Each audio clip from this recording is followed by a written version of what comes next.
Le gouvernement à l'époque que je dirigeais et tous les autres acteurs, les acteurs congolais, en ce qui concerne le Congo, ce sont des partis politiques de l'opposition, de la société civile et d'autres. Ce document ou cet accord a été mis en œuvre.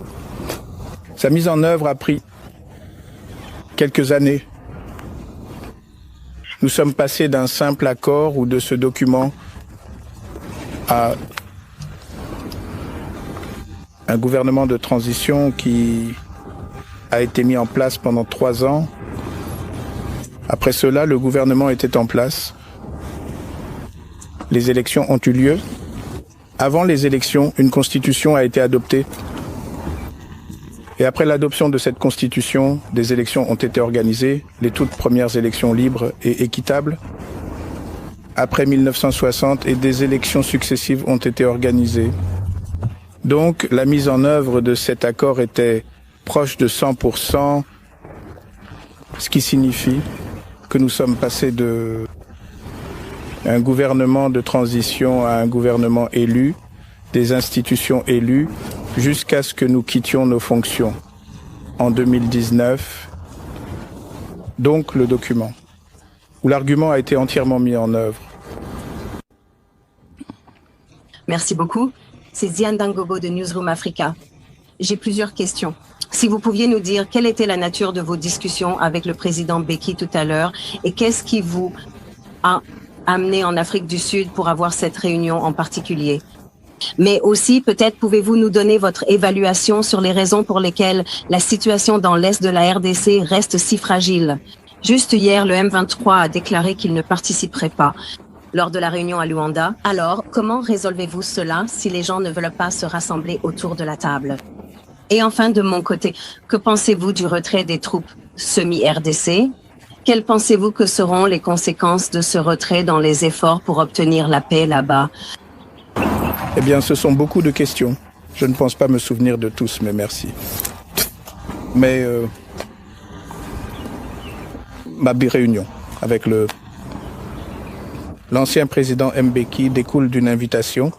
Quand nous sommes rencontrés à Windhoek, je crois que c'était il y a 2 semaines, il voulait savoir ce qui se passait au Congo. Alors, il m'a invité. Et c'est pourquoi je suis venu le voir. 2 ou 3 des questions.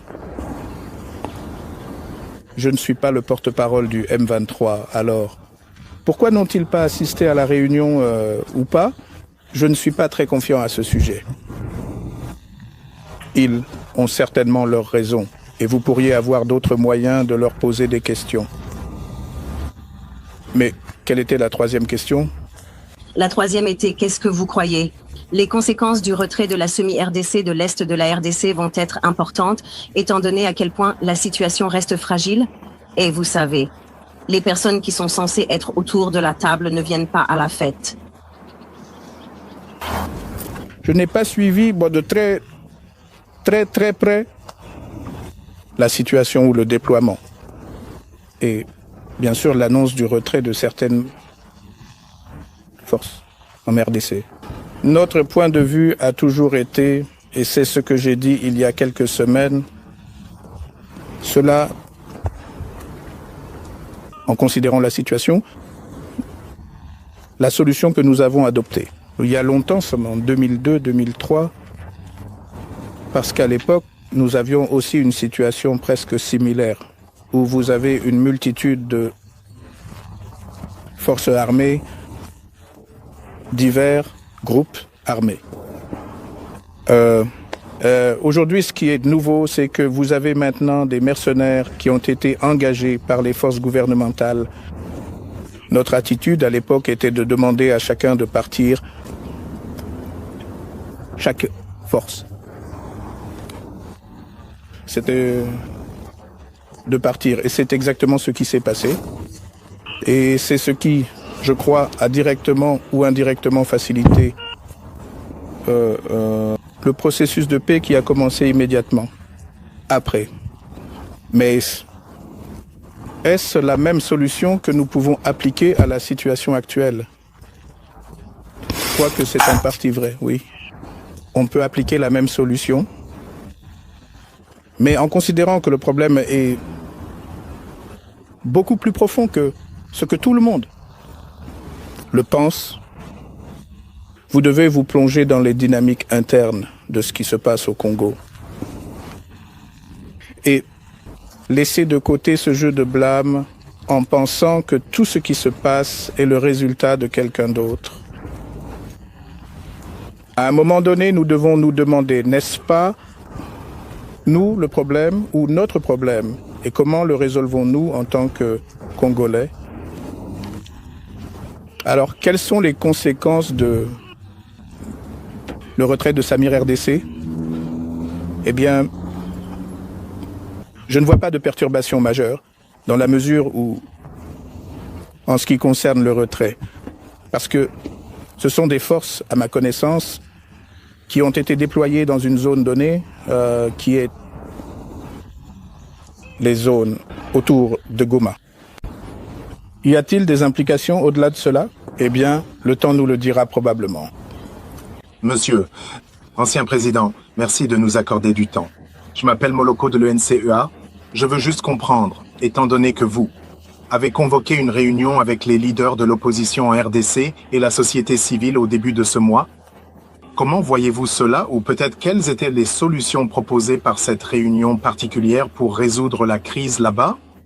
Mais aussi, avez-vous par hasard des intentions personnelles de revenir en tant que président de la RDC, compte tenu de la crise là-bas? La réunion qui a été convoquée ou avait ses racines dans une analyse que nous avons faite. Nous avons analysé la situation et sommes arrivés à la conclusion que tout le monde parle du Congo, sauf les Congolais. Vous allez à Nairobi, tout le monde parle du Congo. Vous venez en Afrique du Sud où je peux voir l'intérêt. Tout le monde veut savoir ce qui se passe au Congo. Mais les Congolais eux-mêmes semblent être ignorés. L'objectif était de réunir la société civile, l'opposition et toute autre personne intéressée. Dans notre pays, les leaders religieux aussi, afin que nous puissions discuter et surtout essayer d'analyser la situation. Quel est le rôle de chaque acteur dans ce qui se passe? Qu'en est-il au Congo? Quel est le rôle du gouvernement et la société civile et bien sûr l'opposition? Eh bien, la deuxième question, c'est-à-dire, suis-je prêt? Non, écoute. Nous sommes prêts à travailler, honnêtement, travailler pour la paix. Travailler activement pour la paix. C'était notre attitude il y a 22 ans, quand nous sommes venus à Sun City et avons signé l'accord. Notre attitude aujourd'hui, être beaucoup plus informé, c'est définitivement se lever à nouveau et être en mouvement, travailler pour la paix de toutes les manières possibles. Monsieur le Président, quel pourrait être le rôle de la région, des pays voisins et de la communauté internationale, ainsi que d'autres acteurs extérieurs à la RDC pour aider à nouveau la RDC? À avoir un processus de paix? Comme nous le voyons, les pourparlers de Luanda sont très instables. On dirait que c'est un départ et un arrêt. Que doit-il se passer? Qu'est-ce qui peut mener à une solution durable? En 2018, j'ai certainement participé à l'une des dernières réunions, je crois, de la SADC. Ma dernière réunion, en tant que chef d'État, en fonction, et j'ai dit aux dirigeants à l'époque que j'étais heureux, que je vivais, mais que le Congo n'était plus le vieux homme de la région. vieux homme signifiant le faible de la région SADC et la région des Grands Lacs. C'était ma conviction en un Congo fort, un Congo qui était sur la bonne voie. Mais oui, 6 ans plus tard, nous sommes presque revenus à la case départ. Le point de départ. Alors, que peuvent faire tous ces autres pays? Je crois, cela ne devrait pas être un cycle où 5 ans plus tard, vous avez la paix, 10, 15 ans après, vous avez la guerre. Non, le peuple congolais ne veut pas ça.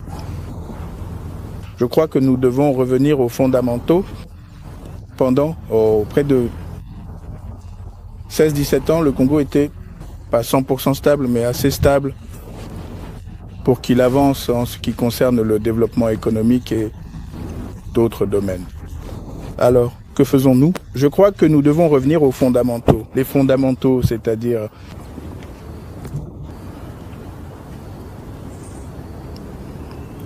nous devons nous poser la question, où avons-nous mal agi? Et je crois que là où nous avons mal agi, c'est qu'un certain nombre d'erreurs ont été commises en ce qui concerne le respect de l'état de droit, de la Constitution, de la gouvernance et tout ça. Nous devons revenir à cela.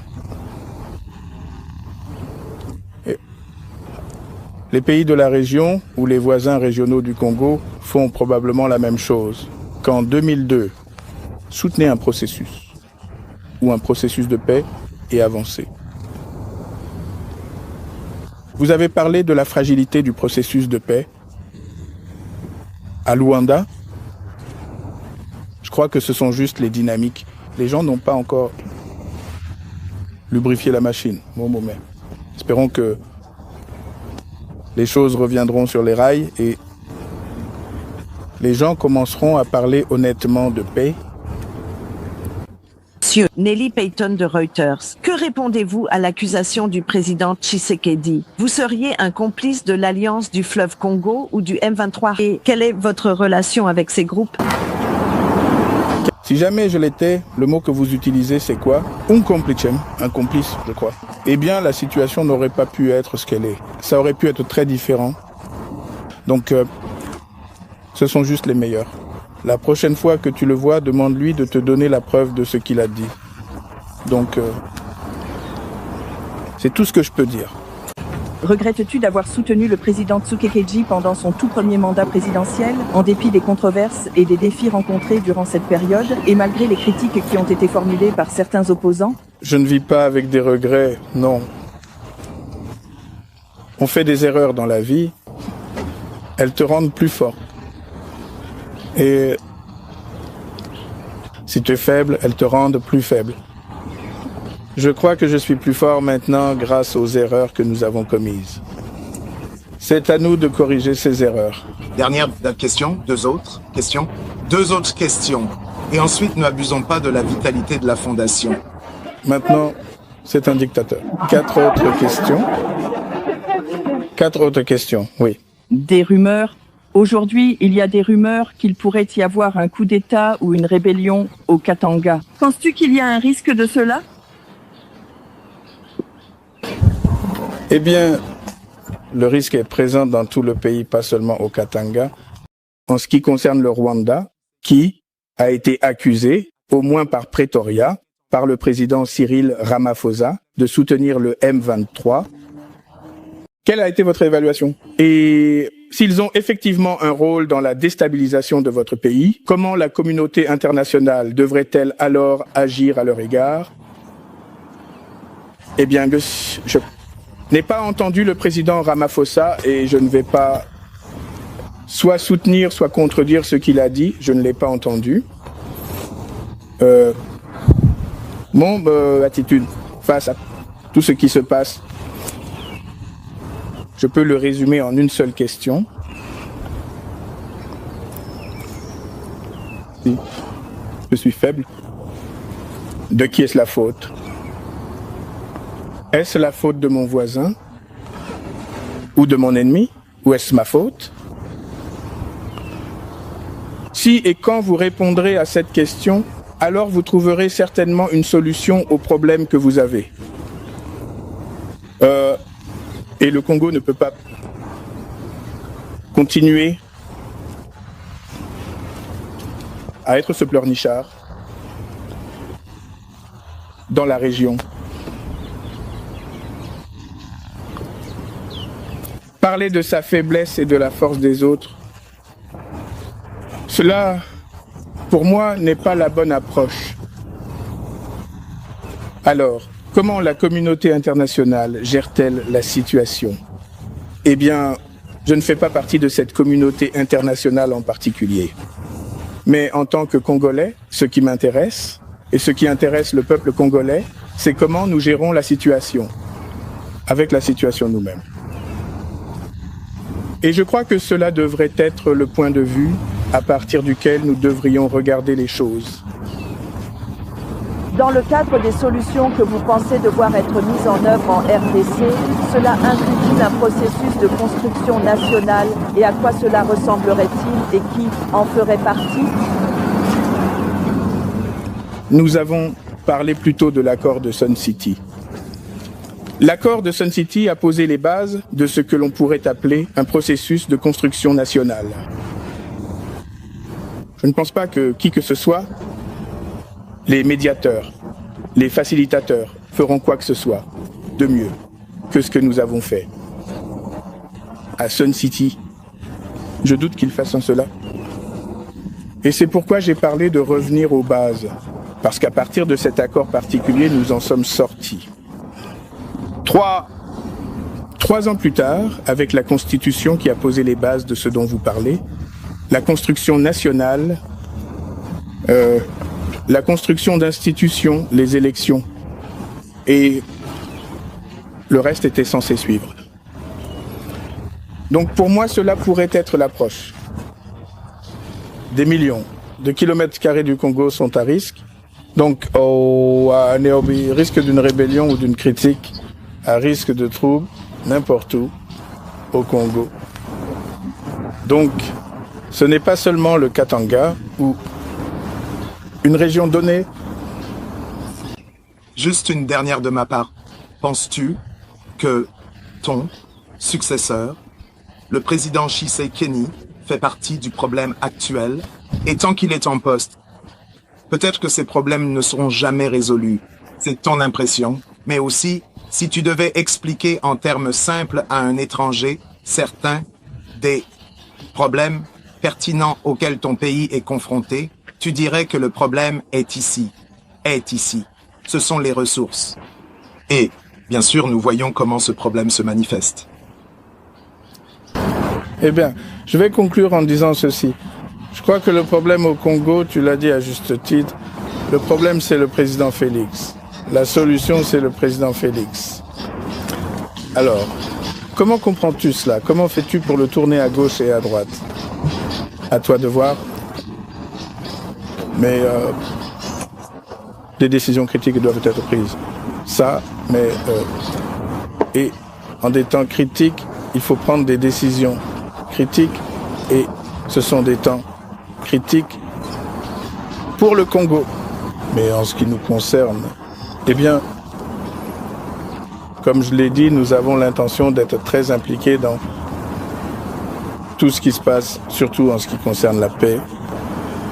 Et pour se déplacer, au lieu que ce soit juste une affaire de la SADC ou de l'Afrique de l'Est, pour que ce soit nos propres initiatives, et aller dans toutes les directions, nous croyons que nous pouvons provoquer quelque chose de positif.